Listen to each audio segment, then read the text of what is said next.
na keneen koo nga xamante ni si jàpp nañ ko ci moom muy yaakaar naa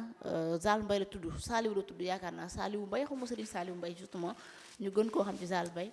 nekk ci TikTok bi def ay vidéo mais teewul dañ ko rek daal di jàpp fële ca côté Nioro lañ ko jàpp vu que ni nee nañu dafa doon s'apprêter justement pour génn réew mi pour dem fi nga xamante ni si moo nekk Gambie moom nag day mel ni li ko gën a dugal bokk na ci ay messages yoo xamante ni gis nañ ko ak ay audio yoo nga xamante ni si moom la moo ko incrimé justement alors doyen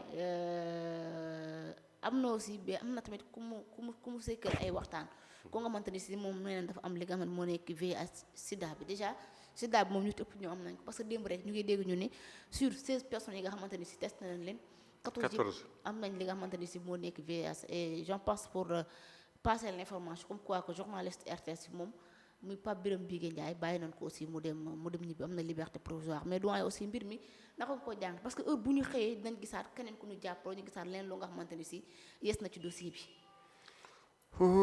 doy na waar. trop doy na waar trop parce que tamit waxuma la même bu dul weeru koor sax. bi nga xam ne weeru barke la weeru xëy na même sax wax politique dañu ñàkk pexe rek parce que tamit la politique s'impose à nous.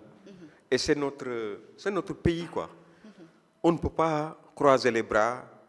sous prétexte que dañu nekk ci weeru koor ba duñu wax sax politique. on le fera le moins possible. on veillera à ce que les propos ne soient pas des propos yoo xam ni véritablement ku ko dégg xeeb la sax. loolu moom danañ ci góorgóorlu kem suñu kàttan tey moom laay conseiller ñëpp. ku nekk war nga sàmm kàddu yi nga xam ni moom ngay génnee. ci weer wii ñu nekk. surtout nag jëm ci waxuma la sax ci politique rek. mais surtout jëm ci débat bi nga xam ne moo doon débat bu yéeme boo xam ne moom moo imposé wu ci réew mi lii yépp nag nattu yàlla la man jàngat bi ma ci am mooy yàlla suñu borom moo dañu war a delloo suñu bopp ci yàlla suñu borom nous devons faire une introspection surtout nag en ce mois béni de Ramadan nit ñi nañu delloo seen bopp ci yàlla nañu tuub def ay maanaam istighfar tuub ci suñu borom n'est-ce pas yàlla mën ñu yërëm parce que ay du yem ci bopp borom ku yaakaar ni mbir mii bu amee ci ñii rek lay yem ñeneen ñi duñ ci souffrir da ngay nax sa bopp gis nga mbir mii dafa mel ni gis nga melentaan bu la màttee ay melentaan wër la sooy rey melentaan yi doo sax jéem a xam ndax bii moo ma màtt wala bale moo ma màtt sa dàll ngay jël melentaan yi la wër yépp nga dóor mu daanu mbiru suñ borom noonu la demee moo tax toujours rek ñuy war di def ay tawassul di delloo suñu bopp ci yàlla suñu borom subhanahu wa taala parce que lii am nii ci réew mii nga xam ni réew mu baax la réew mu nga xam ni dafa am maanaam woy la am sur le plan religieux dafa am woy wu nga xam ne du dañ mukk te kenn mënu ko dindi ku ko bëgg gàkkal yaay gàkk mais mënoo gàkkal Sénégal mais am na lu nga xam ne ku ko fi def mu nekk lu ñuy seetaan di ko boyal su fekkee ni dafa am ay effet pervers yuy dal ci kaw ñooñu rek duñ ci kii ñun sax suñu bopp duñ ci mucc askan wi du ci mucc ñépp a koy yëg parce que réew mu ñuy toog bés bu nekk ñu ni jàpp nañu benn borom ñaari tur nangam ak nangam lii ak lii loolu sax pour man affaire ñaari tur yi c'est loo xam ni c'est moins je n'ose même pas dire moins grave mais xam nga lan moo grave réellement le fait que des personnes soient comment dirais-je séropositif xam ni ñoom dañu séropositif maanaam dañu amee doomu jàngoro boobu ñuy wax sida maara day taali ñu am ko ba pare xam ko di ci faju di jël seeni garab te garab yooyu daf leen di may ñoom ñu continuer di dund ñu dem fekk koo xam ni xamul ci dara ak nu mu mën a demee ñu ko koy jox te ci tayeef non loolu man sincèrement mënuma ko expliquer. kenn mën ko comprendre. c'est ça l'aspect criminel de la chose parce que yaa ngi wax ne am na benn xale boo xam ni doon je ne voudrais pas citer le nom dañ ko jox liberté provisoire mais bu ñu ko jox ko liberté provisoire parce qu'ils se sont rendu compte qui n'était pas porteur du VIH sida amul sida doomu jàngoro bi nekkul ci yaramam donc kenn mënul wax ni danger la bu nga xam ne xëy na am na ñu mu seqal ñu mu mën a wàll feebar bi kooku liñ ko mën a reprocher mooy li ñu fekk ci téléphone u keneen ñu ni moom moo ko moom parce que lettre am la wala liyam wala lale wala lale xëy na loolu du dàq aspect ñaari tur yi ñu koy jiiñ il n'a qu'à se défendre par rapport à ça moo xam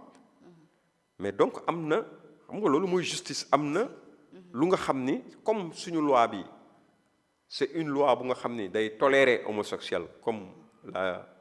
l'avait dit Ousmane Sonko loolu wane na ni day tolérer homosexuel parce que bu fekkoon ne homosexualité bi rek a tax kenn du ko may liberté provisoire dañ naan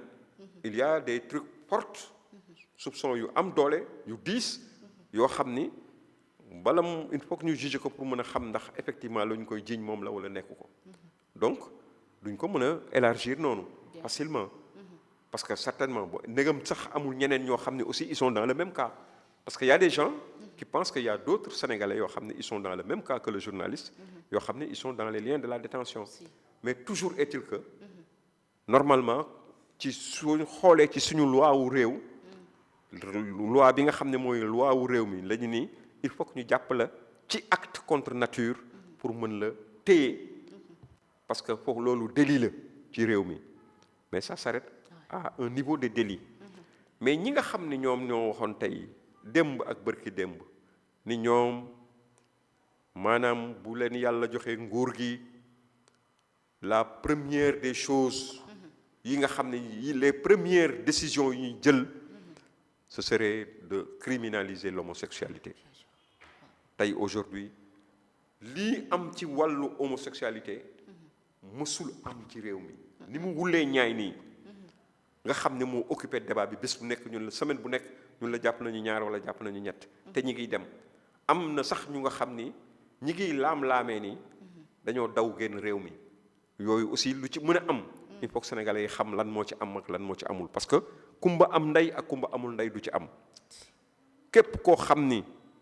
jàpp nañ ni yow tu es porteur du VIH sida bokk nga ci benn maanaam association de malfaiteurs boo xam ne dañuy dem di wër di jël feebaru doomu jàngoro bi di ko wasaare ci réew mi ñooñu on doit les mettre hors d'état de nuire suñu leen jàppee aussi dañ leen war a tëj ci kaso bi te loolu c'est un acte criminel parce que loolu moom la criminalisation s'impose pour ces gens-là parce que li ñu def c'est un acte criminel. mais day mel ni criminalisation bi jubloo ko ci parce que ñoo bëgg a modifier article 319 bi te sur ce ànd sàmm jóge ànd nañ ci ñoom neen dootul criminaliser comme modifier na l'article bi. non mais bu fekkee ni par exemple nit koo xam ni da nga tu es porteur du virus ba pare di ko joxe. kooku c'est un acte criminel. c'est un acte criminel peut-être différent peut-être d'avoir donné directement la mort. Hein? Mais d'avoir posé des conditions qui aboutissent à ça. Ah ouais, bien sûr. Donc mais c'est malheureux que le régime pastéfien, à la place de la criminalisation de l'homosexualité promise, aujourd'hui on en est à modification. À la modification de la loi, à l'aggravation, à comment dirais-je, comment je l'appelais, maanaam daal su ma ko bëggee wax ci lu leer mooy danañu yokk sanction yi. waaye les peines corsées. Voilà, corser les peines. xam nga corser les peines taxuñu waxuñu woon corser les peines. liñ ñu waxoon mooy la criminalisation. ça veut dire quoi mooy képp ku ñu jàpp ngay borom ñaari tur di nga tëdd au moins 10 ans de prison. loolu la ñu waxoon ni loolu peut-être que dana nekk une mesure dissuasive. ñoom loolu la ñu gëmoon. ñun defuñu ko woon. mais parce que mësuñu ko taxaw di ko wax nit ñi. ñoom nag loolu la ñu jëloon def ko xoola cheval de bataille ils ont gagné des élections grâce à ça. Grâce à cette propagande, à cette agitation au sein du peuple, avec des oustas, à travers des khutba, à travers nangam ay sëriñ taxaw ni képp koo xam ni je me rappelle sëñ Habib Sy, Abdoul Aziz Dabakh Malick yàlla na yàlla yokk leeram dégg nga ko mu ni képp koo xam ni nangam ku ko deful def nga nangam wax bu diis boo xam ni y a des gens qui ont voté sur cette base yu ko gëm. Combien sont-ils? des milliers ou voire des millions de Sénégalais. Aujourd'hui, lui-même, il n'est pas content du régime. Lui-même, il est actuellement en train de les pointer du doigt accusateur. Voilà. c'est ça merci beaucoup doyen jërëjëf amoon nañu mbégte di remercier bu baax a baax mbokk internet yi nga xam ne ñu ngi doon seetaan fii ci Live Sénégal TV à travers votre émission 7actu koor gi moom yenn saa yi day xaw a doy waar moo tax foog ñu teel a jeexal émission bu ko defee nga teel a mën a dem dallu alors doyen maa ngi lay jaajëfal bu baax a baax moom mbégte mbokk yi plateau bi dina bàyyi nga tàggu mbokk internet. Voilà jërëjëf Adji maa ngi lay gërëm di la sant bu baax a baax sañul bañ la nag xam nga nit moom nit amul lu dul kàddoom. dëgg la. mu fekkee ni da nga am contrat moral bu la lié ak nit di ci góorgóorlu dafay am solo nul nag n'est tenu à l'impossible mais tant que ñi ngi koy mën incha allah bu neexee yàlla